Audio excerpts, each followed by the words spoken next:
আমরা যদি মানব সভ্যতার ইতিহাস দেখি সেখানে দেখতে পাবো মানুষ প্রথম যে ধাতুটি ব্যবহার শিখেছিল সেটি হচ্ছে তামা। এখন মানুষ তামার ব্যবহার কেন প্রথম শিখলো, এর উত্তর খুঁজতে গেলে আমরা দেখব মানুষ যখন দেখলো কিছু রঙিন পাথর অর্থাৎ আকরিকগুলোকে, যেগুলোকে আগুনে যখন পোড়ালো তখন খুব সহজেই একটা লাল রঙের ধাতু যেটা তামা বেরিয়ে এলো। এখন আগেকার দিনে মানুষ তো গ্যাসের ব্যবহার জানতো না, তাহলে সে সমস্ত পাথরগুলিকে অর্থাৎ আকরিকগুলিকে পোড়াতো কীভাবে? তাদের জন্য নিশ্চয়ই কাঠ ব্যবহার করতো, বনের কাঠকে। তাহলে কাঠ অর্থাৎ কার্বন, এই কার্বন কিন্তু আকরিকের মধ্যে থাকা সেই ধাতু অর্থাৎ তামাকে সহজেই বার করে দিল। এখন কেন এমন ঘটলো, এর উত্তর আমরা খুঁজব আমাদের যে তড়িৎ রাসায়নিক শ্রেণীর সক্রিয়তার ক্রম আছে সেখানে যদি আমরা দেখতে পাই, আমরা দেখব তড়িৎ রাসায়নিক শ্রেণীর একদম নিচের দিকে আমাদের যে ধাতুটি রয়েছে সেটি হলো কপার, Cu, কপার। তড়িৎ রাসায়নিক শ্রেণীর একদম শেষের দিকে আছে, অর্থাৎ এর মানে কি? এর অর্থ হলো নিচের দিকে থাকার অর্থ হলো যে কপার কিন্তু ইলেকট্রন ত্যাগ করার প্রবণতা খুব একটা বেশি নয়, অর্থাৎ ইলেকট্রন ত্যাগ করার এর চেষ্টা কম। এখন আমরা একটু উপর দিকে যাই, ওপরে দেখব রয়েছে কার্বন, অর্থাৎ কার্বন যেটা হলো কাঠকে যখন পোড়াচ্ছি তখন সেটা কার্বন উৎপন্ন হচ্ছে। সেই কার্বনে ইলেকট্রন ত্যাগ করার প্রবণতা কিন্তু আমাদের কপারের তুলনায় অনেকটাই বেশি রয়েছে। আমরা কপারের যে সমস্ত আকরিক, যেটা আমরা পাথর আকারে, রঙিন পাথর আকারে প্রথম মানুষ দেখেছিল, সেই পাথর মধ্যে কী ছিল? সে পাথরের মধ্যে ছিল Cu2s, অর্থাৎ কপার গ্লান্স। এখন সেই যে আকরিকের মধ্যে ছিল Cu2s, এখন এই যে যৌগটা তৈরি হলো এর মূল কারণ, অর্থাৎ আকরিকটি তৈরি হয়েছিল এর মূল কারণ সালফার অধাতু থাকার ফলে কি এদের শেষ কক্ষপথের ইলেকট্রনকে টেনে নেওয়ার প্রবণতা বেশি অন্য পরমাণুর, কারণ এদের আকার ছোটোর জন্য। এ কী করেছিল? কপারের শেষ কক্ষপথে ইলেকট্রন টেনে নিয়েছিল, তাই কপারের চার্জ হয়েছিল প্লাস, এবং সেই ইলেকট্রনটাকে এই সালফার নিজের দিকে টেনে নিয়েছিল। এখন এইভাবে কপার আর সালফার এরা পরস্পর যুক্ত হয়ে যে কপার গ্লান্স অর্থাৎ কপারের সালফাইড এটা তৈরি করেছিল।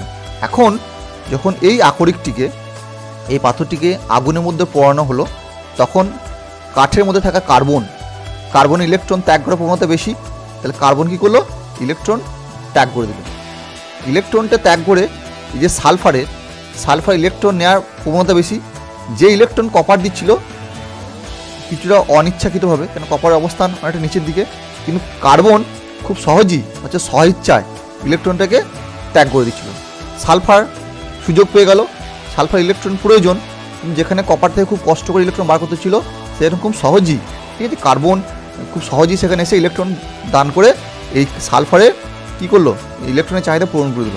তার ফলে কার্বন এই কপারকে রিপ্লেস করে দিচ্ছে, তখন কপার সিম্পলি একবার এখানে ধাতু আকারে বেরিয়ে চলে আসছে।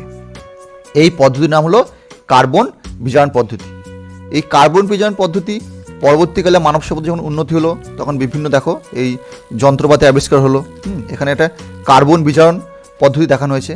দেখো বিভিন্ন আকরিকগুলো, ঠিক আছে, আকরিকগুলো দেখো এখানে বড় একটা চুল্লি আছে, হ্যাঁ, সেই চুল্লিতে ফেলা হচ্ছে এবং সেখানে দেখো প্রচণ্ড হিট দিয়ে, ঠিক আছে, ও তাপ দিয়ে সেইগুলোকে এই কার্বন, হ্যাঁ, এখানে কার্বন আছে, কার্বন দিয়ে সে সমস্ত আকরিকগুলোকে বিজারিত করে এখানে ধাতু নিষ্কাশন করা হলো।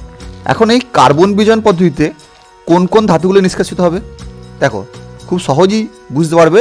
আমরা যদি এই তড়িৎ রাসায়নিক যে সক্রিয়তার ক্রম আছে সেখানে গেলেই আমরা কিন্তু বুঝতে পারবো যে কোন কোন ধাতুগুলিকে এই কার্বন বিজারণ পদ্ধতিতে নিষ্কাশিত করা যাবে। দেখো আমাদের সিলেবাসের মধ্যে যে ধাতুগুলি আছে কী কী আছে?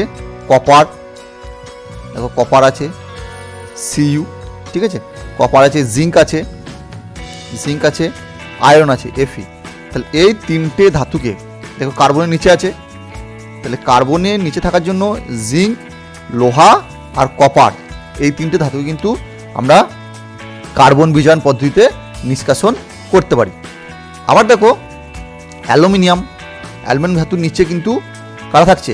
অ্যালুমিনিয়াম ধাতুর নিচে কিন্তু এই জিঙ্ক, কপার আর আয়রন থাকছে।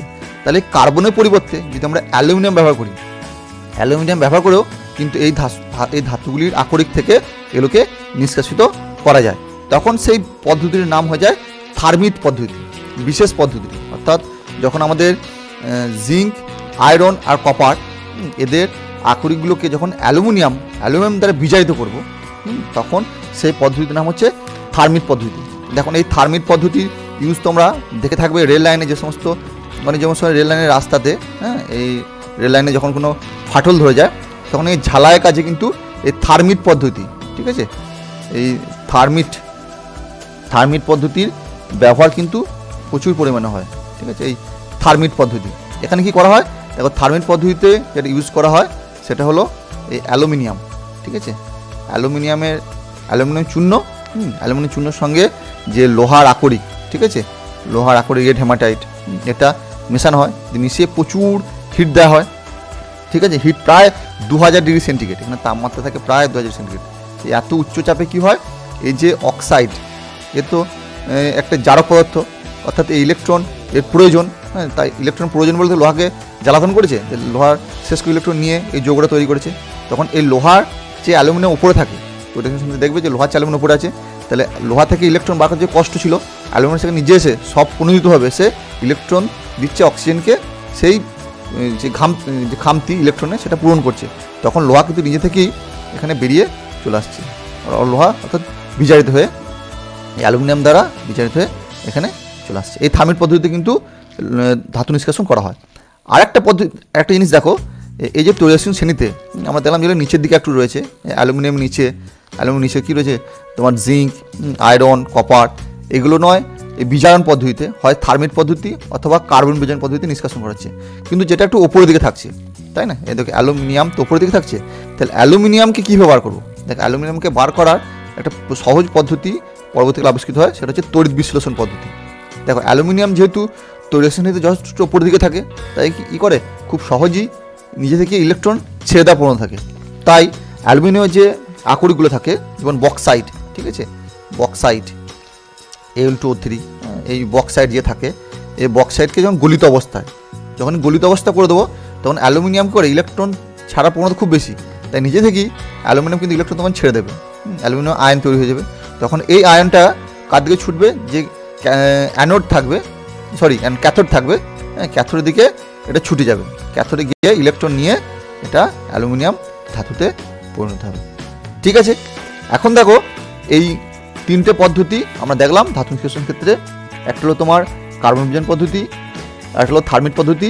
থার্মিট ও কার্বন বিজারণ পদ্ধতি কিন্তু কাছাকাছি একই ধরনের, তাই না, দুটি কিন্তু বিজারক পদ্ধতির কাজে লাগছে। আর একটা হলো তড়িৎ বিশ্লেষণ পদ্ধতিতে। এখন দেখো আমাদের বাস্তব জীবনে অনেক সমস্যা আমাদের দেখা যায় ধাতুর ক্ষেত্রে, যেমন দেখো এখানে দেখছো লোহাতে জং পড়ে গেছে, তাই না, মরচে পড়ে গেছে। এখন এই মরচে কেন পড়ে, দেখো এর উত্তর লুকিয়ে আছে, একটা খুব সোজা ব্যাখ্যা আমরা এখানে পেতে পারি যে লোহাতে জং কেন পড়ে। দেখো লোহা লোহার চিহ্ন Fe, এখন লোহা কী করে নিজে থেকে ইলেকট্রন ত্যাগ করে Fe2+ আয়নে পরিণত হয়, তাই না। লোহা তো ধাতু, একটা বিজারক পদার্থ, ইলেকট্রন ত্যাগ করে দিল, Fe2+ আয়নে পরিণত হলো। যে ইলেকট্রন ত্যাগ করলো, ঠিক আছে, যে ইলেকট্রন যে ত্যাগ করলো, সেই ইলেকট্রনটা বাতাসের অক্সিজেন এবং জলের সঙ্গে বিক্রিয়া করে OH-, ঠিক আছে, হাইড্রোক্সাইড আয়ন উৎপন্ন করলো। সেই হাইড্রোক্সাইড আয়নটা কী করলো, এই হাইড্রোক্সাইড আয়নটা লোহার Fe2+ আয়নের সঙ্গে যুক্ত হয়ে ফেরিক হাইড্রোক্সাইড, এখানে FeOH2 অর্থাৎ ফেরাস, ঠিক আছে, ফেরিক হলে এটা 3 হতো, ফেরিক হাইড্রোক্সাইড FeOH3, এখানে ফেরাস হাইড্রোক্সাইড উৎপন্ন করলো, যেটা পরবর্তীকালে আবার অক্সিজেন দ্বারা জারিত হয়ে আবার কী হচ্ছে, এই যে এখানে যে জারিত হয়ে লোহা, এখানে লোহা, ঠিক আছে, পরবর্তীকালে এখানে জারিত হয়ে আমার মরিচা উৎপন্ন করছে, Fe2O3, মরিচার সংকেত 2Fe2O3 3H2O, ঠিক আছে, এই মরিচা সৃষ্টি করছে। দেখো এই মরিচা থেকে কীভাবে রক্ষা পাবো, তোমরা তো জানো সহজেই, যে মরিচার উপর রক্ষা করার জন্য লোহার জিনিসের উপর যদি আমরা পেন্ট করি, রং করে দিই, অথবা জিঙ্কের আস্তরণ দিই, যাকে গ্যালভানাইজেশন বলে, ঠিক আছে, জিঙ্কের আস্তরণ দিলে সেটা প্রোটেক্ট পাবে। দেখো জিঙ্কের আস্তরণ দিলে সেটা কেন প্রোটেক্ট পায়, এর উত্তর তৈরি শ্রেণীতে আছে।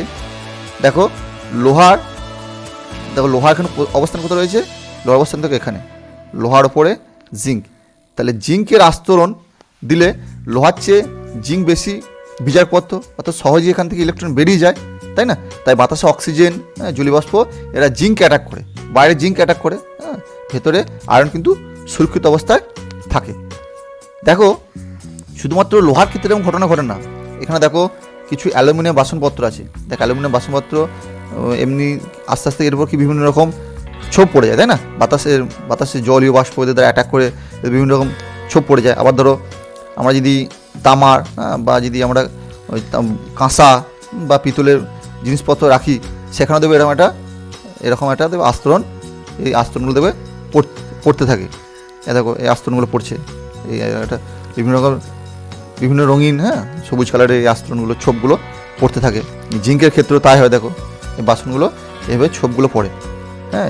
এখন কেন এরকম হয়?